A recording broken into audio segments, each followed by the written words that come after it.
Hi there, Alex here at mixinglessons.com. In this video, I'd like to talk to you about why I think that the advice that you quite often see online, which states that you should master your music to measure minus 14 LUFS, is not only unnecessary, but I believe it's actually quite bad advice. There's absolutely nothing to say that making your music measure minus 14 LUFS is going to make it sound good. There's nothing that says that this is necessary or something that we have to do. And there's actually an area of mastering which you really lose out on if you follow that advice.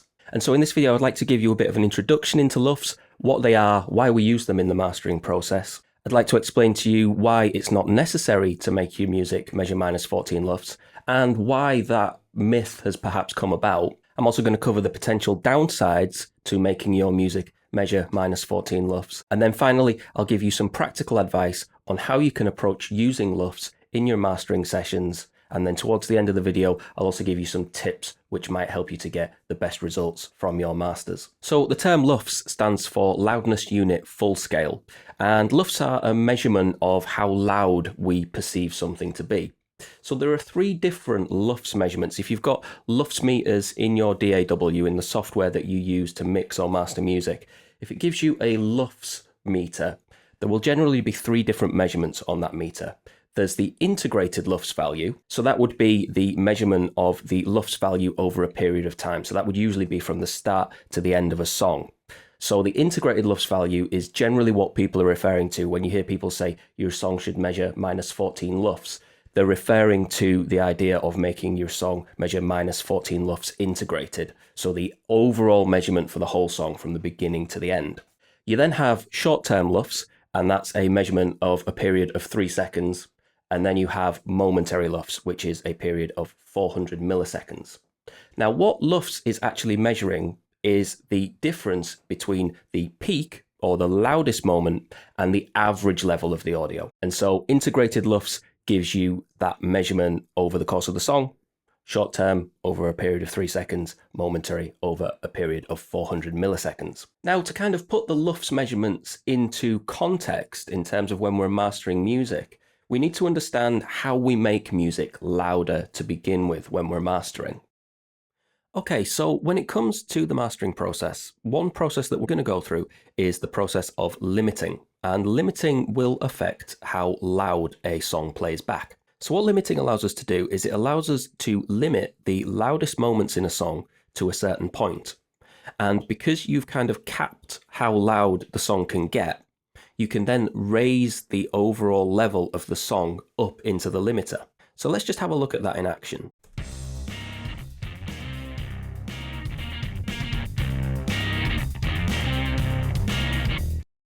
So as you can hear there, the song gets louder. Let's have a look at what these waveforms look like when we bounce this track, and we'll compare the version without the limiter to the version with the limiter. Okay, so here we have the track before we've applied the limiting, and then this is the track after we've applied the limiting. What you can see here is that the unmastered track is more dynamic. What I mean by that is there's a greater difference between the loudest moments and the quieter moments, or the loudest moments and the kind of average level of the song. Whereas here, the loudest moments and the average moments have been brought much closer together. So what we would say here is that we have reduced the dynamic range, because if we didn't apply limiting, all we could do with the song is raise the level up to the point where these loudest moments stay below 0 dB so that it doesn't clip. Whereas when we apply limiting, we can say anything that tries to go above 0 should be limited to that level, and then in turn we can raise the overall level of the signal into the limiter. And if we just make it so that we can look at these waveforms slightly smaller, this makes it even a little bit more obvious to see. You can see the way that the loudest moments have been limited to a certain level, and the average level of the song has been pushed up into the limiter, so the overall level of the song has increased. So how does this relate to the LUFS measurement? Well, the LUFS measurement is a measurement of the difference between the loudest moments and the average level. So it's measuring the loudest moments in the song compared to the average level of the song. And so by making tracks louder, we reduce the difference between the loudest moments in the song and the average level of the song. So the more compression or limiting that has been applied to the song, the higher the LUFS value, And the more dynamic the song is, the lower that LUFS value will be. So why is this LUFS measurement of interest to us? Why would we need to assign a value to the loudness of a song? Well, it's largely connected to the fact that nowadays we mostly release music on streaming platforms. So when you upload your music to a streaming platform, it will measure the integrated LUFS value or the overall loudness of your song or your album. And it does this because each streaming platform has a sort of target LUFS value in mind that it wants music to play back at. Now, it's important to understand that this isn't a target value that we're supposed to meet, and I think this is where a lot of the confusion has come about. This is a target value for the streaming platforms. So whatever level your music measures, the streaming platform will simply adjust how loud your song plays back to meet their target level. Now, the reason that we hear -14 referred to so often, and this idea that we should be making music measure -14, is because most streaming platforms use -14 LUFS as their playback level. So if your song measures -12 LUFS, your song will be turned down by 2 decibels to play back at that target level. Now, why is that useful, or why is that necessary? Well, if you imagine a streaming platform, you have music on there from many, many different decades, many, many different genres, and all of that music has potentially been mastered to play back at very different levels. So if you play a song from the 60s and you then follow that with a song from the 2000s, those 2 songs are probably going to have been mastered to play back at very, very different levels. So what the streaming platform does is it measures each song and it adjusts the playback level so that the person listening to music on the streaming platform gets a fairly consistent level overall. Now, this whole process is referred to as loudness normalization. And so what's happening is the streaming platforms are normalizing the levels, the playback levels of all of the music on their platform to give a consistent sort of listening experience to the person listening on the streaming platform. Now, it's worth kind of just acknowledging quite how different the playback levels of different music can be. From around the mid-90s onwards, we had a trend that's referred to as the loudness war, where music was being produced at louder and louder levels, and loudness was kind of getting competitive. Now, the reason for this is probably because if you play somebody 2 songs and one is louder than the other, they'll probably tend to prefer the louder song. We tend to perceive louder as better, and so people were getting quite competitive about loudness, often in the hope that that would make their music receive more attention. Now, I have heard the statement in recent times that loudness normalization has ended the loudness war. I don't know that I would 100% agree with that. I think that there's a lot of music that's still being produced at very, very loud levels. But I think that loudness can be a sort of stylistic decision now. I think that because of loudness normalization, there's no sort of competitive advantage to be gained from really squashing the dynamics in a track and making a track really, really loud in the way that many people believed was the case during the loudness war. I think that if you want to produce more dynamic music, you can, and that's something that I'll give you some tips on later in the video. So because we saw the introduction of loudness targets, I think that this caused a lot of confusion, and I think a lot of people mastering music felt that they were supposed to meet this target and make their music measure -14 LUFS to sort of make it appropriate for the streaming platform or to optimize it for streaming platforms. And to some extent, I can see why people may have thought that, because part of the mastering process has always been to prepare audio or to optimize audio for the release format. And that's essentially actually how mastering originated.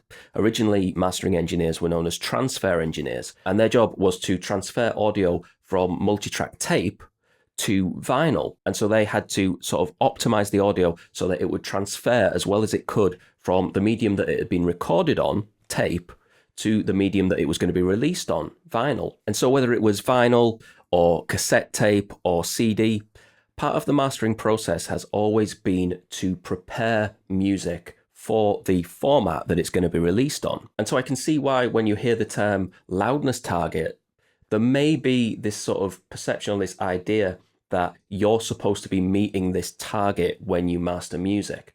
We now know, of course, that that's not the case. Actually, in recent times, people have generally stopped using the term target loudness level and they've begun to refer to this as distribution loudness level. And that's probably so that there isn't this sort of notion that this is your target to meet. It sort of acknowledges that this is the level that the music is going to be distributed at, rather than a level that we should be aiming for, or a target that we should be aiming for when we produce the music. But unfortunately, early on with loudness normalization, it wasn't quite so clear that this wasn't a target that we were supposed to be meeting as mastering engineers. And actually, it was being advised by some quite successful mastering engineers and some very reputable companies who make plugins and things like that, that you should be making your music measure minus 14 LUFS. In fact, it also stated on Spotify's website at one time that you should aim to make your music measure minus 14 LUFS. Now, that's no longer there on Spotify's website, and I can assure you, you are not expected to make your music measure minus 14 LUFS integrated. In fact, not only do you not have to do it, I think that it is generally detrimental to try and make your music measure minus 14 LUFS. First and foremost, in terms of the amount of dynamics in your song, there's absolutely nothing to say that minus 14 LUFS integrated is going to give you the sound that you're looking for, or going to be the kind of ideal loudness level for your song. But the other issue is that, to my mind, if you follow this idea of making everything measure minus 14 LUFS, you're going to lose out on a part of mastering which I think is really important. So to my mind, a really important part of mastering is setting an intentional level relationship between songs.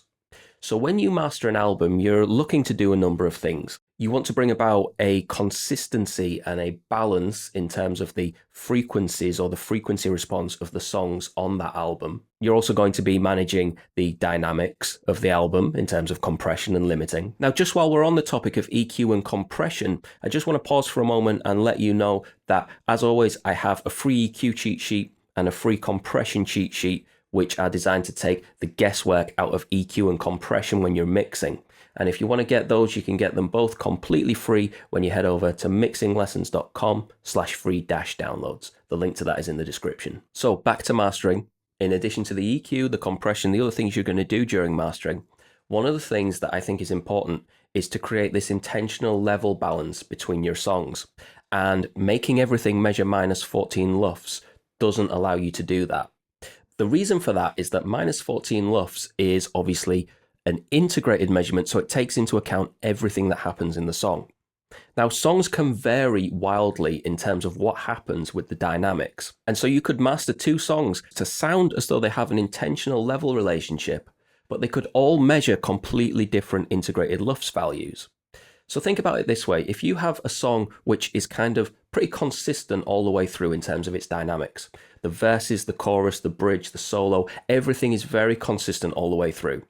And then you have a song which is more varied. You have a song with pretty loud choruses, but softer verses. Those softer verses are going to lower the LUFS level. Think also about if you had a song which starts softly and builds over the course of the song to a really loud final chorus. The softer portion of the song at the beginning is going to lower the overall LUFS value. So if you master all three of those songs to have the same integrated LUFS value, there's really not going to be a consistent level relationship there. And actually, the songs with the softer moments are probably going to be too loud in comparison to the song with the more consistent dynamics all the way through.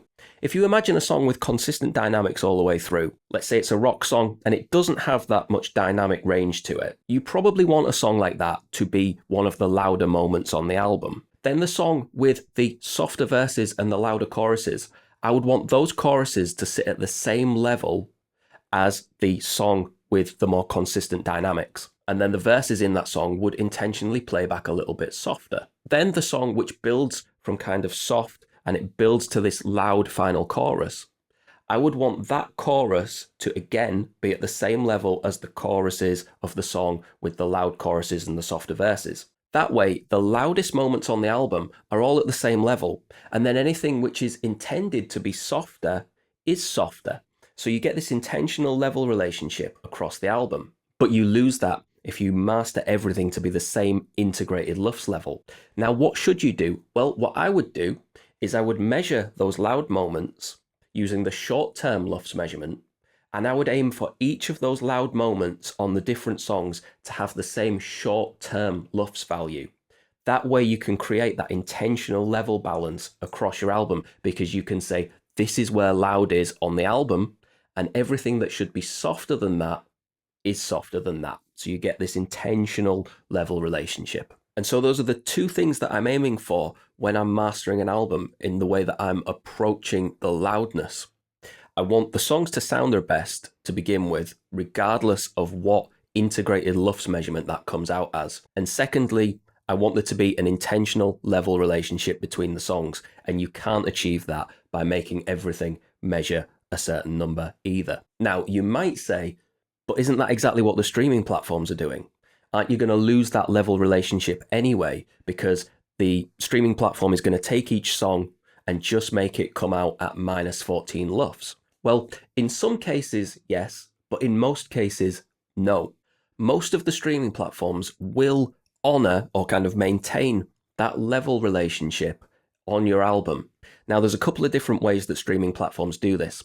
Some platforms measure the integrated loudness of your entire album, and they adjust every song by the same amount so that you keep the intentional level relationship between songs, but the overall playback level of the album will come out at whatever their target level is, let's say minus 14 LUFS. The other way they do this is, I think they measure the loudest song on the album, work out how much that needs to be turned down, and then turn down all the other songs on the album by the same amount. And there are different ways that the streaming platforms implement this, but just as an example, one of the ways that this is implemented is if somebody listening on the streaming platform has listened to a certain number of songs from the album, then the streaming platform recognizes that this person is listening to the album, and they use the album normalization levels rather than track normalization, where each song is adjusted to the target playback level. There are also slightly different approaches on different platforms as to how this is managed if you're listening to songs on shuffle or in a playlist, where you're listening to those out of the context of the album. Some of them will adjust the level so that each song is coming out at minus 14 LUFS or whatever the target distribution level is there. Others will use the album level. So there are different approaches from different platforms, but the key thing to observe here is that on most of the streaming platforms, you won't lose that intentional level relationship that you've created in your album, even when your tracks are normalized by the platform. Now, I mentioned earlier this idea that loudness normalization has ended the loudness war.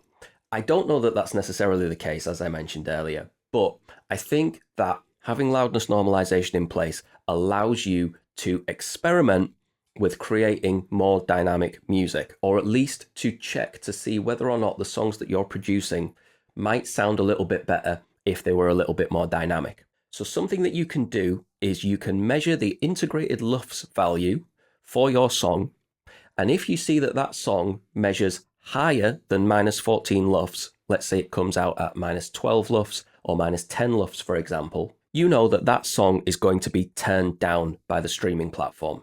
So you're not going to lose anything by allowing that music to be a bit more dynamic, because the streaming platform's only going to turn it down anyway.